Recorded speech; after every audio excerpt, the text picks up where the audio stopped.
सावन माह में तुलसी में जल चढ़ाने से कौन सा फल मिलता है? तो आइए जानते हैं इस कहानी के माध्यम से। आप सभी को सावन माह की हार्दिक शुभकामनाएं। सावन का महीना बहुत ही पवित्र महीना होता है। इस महीने में भगवान शंकर की पूजा होती है। सावन के महीने में तुलसी माता का भी पूजन किया जाता है। हिंदू धर्म में तुलसी के पौधे को बहुत ही पवित्र पौधा माना जाता है। तुलसी के पौधे में साक्षात भगवान श्री हरि, विष्णु जी और माता लक्ष्मी जी का वास होता है। यदि कोई भक्त कभी भी भगवान श्री हरि को भोग लगाता है तो भगवान विष्णु तुलसी पत्र के बिना किसी भी प्रकार का भोग स्वीकार नहीं करते हैं। तुलसी को भगवान श्री हरि विष्णु की अर्धांगिनी भी कहा जाता है। इसीलिए जो भी मनुष्य तुलसी की पूजा करता है वह कभी भी गरीब नहीं रहता। जो भी मनुष्य रोज तुलसी माता को जल देता है उसकी कभी दुर्गति नहीं होती है। ऐसा मनुष्य घोर पाप करने के बाद भी नरक में नहीं जाता है। आज मैं आप सभी को एक कथा के माध्यम से बताती हूँ कि सावन माह में तुलसी को जल देने से कौन सा फल मिलता है। अगर आप भगवान शिव के सच्चे भक्त हैं तो उनकी कृपा प्राप्त करने के लिए कमेंट में ओम नमः शिवाय या हर हर महादेव अवश्य लिखें। कथा का श्रवण करते हैं। एक समय की बात है, भगवान भोलेनाथ जी के पास माता पार्वती जी आती हैं और देवों के देव महादेव जी से कहती हैं कि हे स्वामी, आप तो तीनों लोकों के स्वामी हैं। आपके समुद्र मंथन के समय समस्त संसार के मनुष्यों को विष से बचाने के लिए आपने उस विष को पिया था। आप देव के देव हैं, परंतु आप फिर भी इस तुलसी के पौधे की पूजा क्यों करते हैं? इसे नित्य जल क्यों चढ़ाते हैं? मैं इस पौधे को जल चढ़ाने का महत्व जानना चाहती हूँ। माता पार्वती की बात सुनने के बाद भगवान भोलेनाथ बोले कि हे पार्वती, तुलसी साक्षात लक्ष्मी जी का ही रूप है और माता लक्ष्मी धन की देवी हैं और माता लक्ष्मी की नित्य पूजा करने के करोड़ों फायदे हैं जो मनुष्य को पता नहीं होते हैं। और तो और तुलसी के पौधे पर नित्य नियम से जल चढ़ाने मात्र से मनुष्यों के करोड़ों पाप नष्ट हो जाते हैं। हे देवी पार्वती, तुलसी का महत्व तो बहुत है, परंतु इसका खास महत्व सावन माह में होता है। हे देवी पार्वती, चलो मैं तुम्हें तुलसी को जल देने का महत्व बताने से पहले एक अत्यंत प्राचीन कथा सुनाता हूँ। इस कथा के माध्यम से तुम्हें तुम्हारे सारे प्रश्नों के उत्तर मिल जाएंगे, इसीलिए तुम इस कथा को ध्यान से सुनना। इस कथा को सुनने मात्र से ही समस्त पापों का नाश हो जाता है। अब माता पार्वती कहती हैं, हे प्रभु, मैं इस कथा को अवश्य सुनना चाहती हूँ। कृपया आप मुझे वह कथा सुनाइए। मैं इसे पूरे ध्यान से सुनूंगी।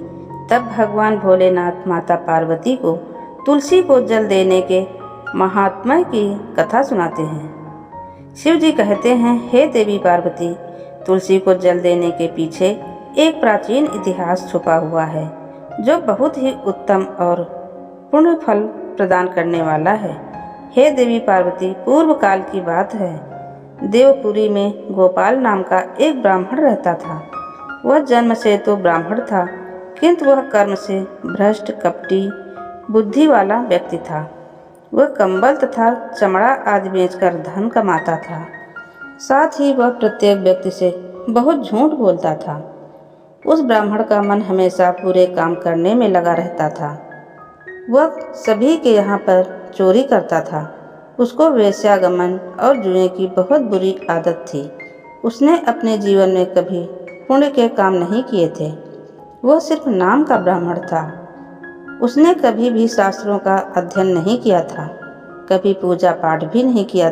सदैव अपना मन दूसरों के धन को पाने के लिए लगाए रखता था। दूसरों की स्त्रियों को देखते ही उसकी लार टपकती थी। गोपाल दिन में जो भी धन कमाता था वह उस धन को रात्रि में वेश्याओं के साथ रात बिता के उनके साथ गमन में खत्म कर देता था। इस प्रकार से वह अत्यंत पापी ब्राह्मण अपना जीवन केवल पाप के कर्मों को करने में व्यतीत करता था। वह इतना कपटी ब्राह्मण था कि उसने अपने मुख से कभी भगवान श्री हरि विष्णु का नाम भी नहीं लिया था और न कभी देवी देवताओं का पूजन किया था।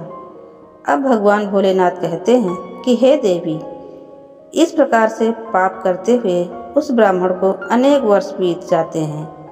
फिर एक दिन उस ब्राह्मण ने कंबल खरीदी और बिक्री करने के लिए अरुणाचल नगरी पहुंच जाता है। अब उस नगर के पास से नर्मदा नदी बहती थी। वह नदी बहुत ही पावन थी, इसलिए उस नदी में स्नान करने के लिए दूर दूर से बहुत से लोग आया करते थे। जब वह गोपाल ब्राह्मण वहां पहुंचा तो उसने देखा कि वहां भी कई सारे ब्राह्मण आए हुए हैं, पर वह ब्राह्मण उसी नदी के किनारे के एक आश्रम में ठहरता है। गोपाल वहां देखता है कि उस आश्रम में तो अनेक विद्वान ब्राह्मण हैं जो पुराणों का पठन तथा भगवान विष्णु की स्तुति करने में मग्न हैं। अब वह पाखंडी ब्राह्मण गोपाल भी ढोंग करता हुआ वहीं पर उनके साथ रुक जाता है और उन विद्वान ब्राह्मणों के साथ जब वह रुकता है तो उसे भी भगवान श्री हरि विष्णु का नाम सुनने का अवसर मिल जाता है। क्योंकि उस ब्राह्मण को बिक्री करनी थी तो वहीं पर कुछ दिन रुक जाता है। अब वह वहाँ पर जब रुकता तो देखता कि वहाँ पर आए हुए लोगों ने गायों का पूजन करके ब्राह्मणों को भोजन कराया, तो उस पापी ब्राह्मण ने भी उन सभी के साथ बैठकर भोजन किया और भगवान का प्रसाद भी ग्रहण किया। भगवान भोलेनाथ कहते हैं, हे देवी पार्वती, वहीं पर उस आश्रम में एक तुलसी का पौधा था। सबको देखकर वह पाखंडी ब्राह्मण भी जाने अनजाने में ही उस तुलसी के पौधे में जल डालने जाने लगा था। वह श्रद्धा भाव से नहीं जाता था, उसके मन में कोई विचार नहीं था कि वह क्या कर रहा है। वह रोज सुबह उठकर एक पात्र में पानी लेकर तुलसी के पौधे में डालता था। उसे ऐसा करते करते लगभग 1 माह बीत चुका था। अब उस पाखंडी ब्राह्मण ने जो भी कार्य किए थे वह सावन में किए गए थे। क्योंकि वह ब्राह्मण तो पाखंडी था तो उसे कुछ पता नहीं था कि सावन का महीना चल रहा है। अब भगवान भोलेनाथ कहते हैं कि हे देवी पार्वती, एक दिन की बात है, जब वह ब्राह्मण आश्रम में सोया हुआ था तब उस स्थान पर एक सर्प आ गया और जब वह ब्राह्मण सो रहा था तो उस सर्प ने उसे नींद में ही काट लिया और उस पापी ब्राह्मण की नींद में ही मृत्यु हो गई। सुबह जब अन्य ब्राह्मणों ने उसे बेहोश अवस्था में देखा तो उन्होंने उसके मुंह में तुलसी पत्र और तुलसी का जल डाल दिया, परंतु उसको होश नहीं आया। फिर सभी ब्राह्मणों को पता चला कि उसकी मृत्यु हो गई है। उस पापी ब्राह्मण की मृत्यु के बाद उसकी आत्मा को लेने के लिए उस स्थान पर यम के 2 दूत प्रकट हुए और उसे पकड़कर यमलोक ले जाने लगे। जब वह यम के दूत रास्ते में ब्राह्मण को ले जा रहे थे तब वह पापी ब्राह्मण विलाप करने लगा और यमदूतों से कहने लगा, हे यमदूतों, मुझे आप कहाँ ले जा रहे हो? मेरी मृत्यु किस कारण से हुई है? मैंने कौन सा पाप किया है? तब यमदूतों ने कहा, अरे पापी दुष्ट ब्राह्मण, तूने जन्म से लेकर मृत्यु तक बहुत पाप किए हैं। तेरे पापों के कारण ही जब तू सो रहा था तभी एक काले सर्प ने तुझे काट लिया और तेरी मृत्यु हो गई। अब हम तुझे यमलोक ले जा रहे हैं। वहाँ पर यमराज तेरे पाप कर्मों का लेखा जोखा देखेंगे और निश्चित ही तुझे वे नरक में डालेंगे। उन यमदूतों की बात सुनकर वह ब्राह्मण जोर जोर से विलाप करने लगा और उन यमदूतों से क्षमा मांगने लगा, किंतु यम के दूतों को उस पर जरा भी दया नहीं आई, क्योंकि वे मृत्यु के देवता की आज्ञा का पालन कर रहे थे और वे उसे पीटते हुए यमलोक लेकर गए। जब यम के दूत उस ब्राह्मण को लेकर यमराज के सामने पहुंच गए तो यमराज के पास बैठे हुए चित्रगुप्त ने उस ब्राह्मण के जन्म से लेकर मृत्यु तक के कर्मों का लेखा जोखा निकाला और यमराज से कहने लगे, हे महाराज, इस ब्राह्मण ने तो बचपन से लेकर मृत्यु तक पाप ही पाप किए हैं। इसने कोई पुण्य का काम किया ही नहीं, तो यह महापापी है। तब यमराज बोले कि अरे, इसे तुरंत ही मेरी नज़रों से दूर कर दिया जाए और कुंभी पाप नरक में डाल दिया जाए। अब यमराज जी उस दूत से कहते हैं, हे दूत, जीवन भर पाप करने वाले इस दुष्ट ब्राह्मण को उठा कर ले जाओ और इसे कुंभी पाक नरक में डाल दो। यमराज के आदेशों का पालन करते हुए यमदूत उस पापी ब्राह्मण को लेकर चले गए और उसे पीटने लगे, जिससे उस ब्राह्मण का मस्तक टूट गया और वे उसे कुंभी पाक नामक नरक में ले गए। उस भयंकर नरक में खौलते हुए तेल के बड़े बड़े घड़े थे, जिसके नीचे भयंकर अग्नि धधक रही थी। यमराज के आदेशों का पालन करते हुए उस यमराज के दूत ने उस ब्राह्मण को उस खौलते हुए तेल के घड़े में डाल दिया। अब भगवान भोलेनाथ कहते हैं, हे देवी पार्वती, लेकिन जैसे ही वह ब्राह्मण उस खौलते हुए तेल के घड़े में गिरा, वह तेल तुरंत ही एकदम से ठंडा पड़ गया। इस विचित्र घटना को देखकर उस यम के दूत को बड़ा आश्चर्य हुआ। उसने सोचा कि अरे, ऐसा पहले कभी नहीं हुआ था। आज इस ब्राह्मण को इसमें डालने पर यह ठंडा कैसे हो गया। उसने कितने ही पापियों को उस तेल के घड़े में डाला था, वे सभी उस खौलते तेल में गिरकर छटपटाने लगते थे।